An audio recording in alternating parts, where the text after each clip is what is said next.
ఇక్కడికి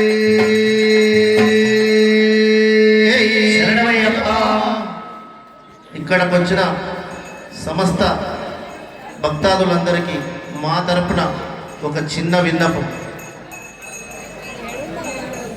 అనేక సంవత్సరాలుగా పూనులు, కుషానులు, తురష్కలు, మొఘలులు, అరబ్బులు, ఆంగ్లేయులు ఎన్ని విధాల ప్రయత్నం చేసినా, ఈ దేశం మీద దండయాత్ర చేసిన ఈ ధర్మం, ఈ సనాతన ధర్మం సజీవంగా నిలబడి ఉందంటే ఇలాంటి పూజా కార్యక్రమాలు, ఇలాంటి దీక్షలు.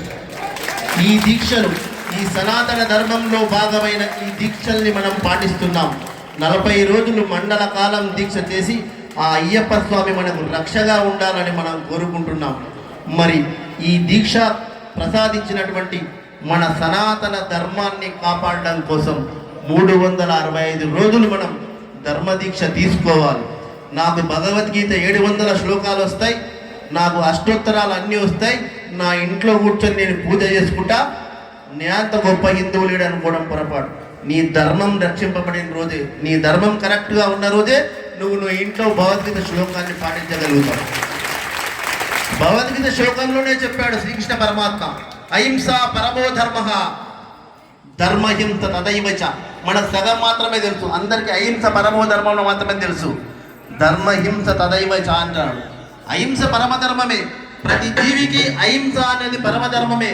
కానీ నీ ధర్మానికి హాని జరుగుతున్నప్పుడు హింస చేస్తే తప్పు లేదు అని చెప్పి శ్రీకృష్ణ పరమాత్మ చెప్పాడు.